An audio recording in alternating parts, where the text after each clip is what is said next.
Well, obviously, all these crankbaits that we have now, these couple boxes of crankbaits, we've got to get them out to the fish somehow. So how do we do that? Let's talk about the rods and reels. First of all, for me, these types of crankbaits, this is a spinning rod application.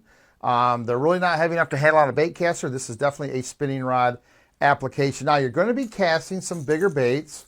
The size 9 deep diving Shad Raps are fairly heavy bait. They pull pretty good. So you're going to want a fairly thick line. I like a good quality spinning reel, and I like to use about 10 or 12 pound castable fluorocarbon. Make sure you've got a nice soft fluorocarbon. Make sure that you've got one that you can cast a long way and isn't going to curl up on you. That's the one that you want to pick. No matter what company you use, make sure you pick a castable fluorocarbon. I'm going to attach my crankbaits with a crankbait snap, just a crankbait snap, not a swivel, and that makes it really easy to change baits and kind of change sizes and change colors fairly quickly. Just that regular small crankbait snap we use on all of our crankbaits. Now, let's talk about the rod. Good quality graphite. You want a stiff backbone. And I've got this loaded so you can kind of put in front of the map there where you can see the bend. I want about 1/3 of the rod to bend. So this rod is 6.5 foot long. I like 6.5, 6'9", but I want about the top 2 feet of that rod, 18 inches of that rod to bend.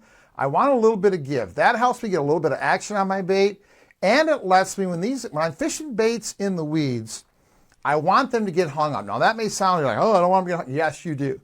I want them to get hung up. If I'm fishing too stiff of a rod, they won't get hung up. Too soft of a rod, I can't pull them off.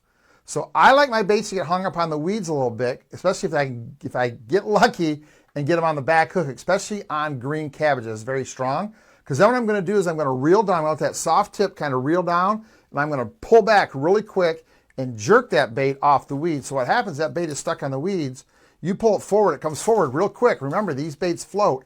It comes forward real quick. You can't reel fast enough to keep up, and that bait floats up to the top, and a lot of times you'll trigger a strike. So I like that little bit of soft tip so I can let that bait kind of dig into the weeds a little bit, get caught, and then I want a lot of backbone. This is a medium heavy rod with a moderate action. That's what we're looking for. So we want medium heavy power, medium to medium heavy power with a moderate or a soft tip. That's important. Too soft, you can't pull the crankbaits off the weeds. Too stiff, you're never going to get hung up because the rod's going to pull them off.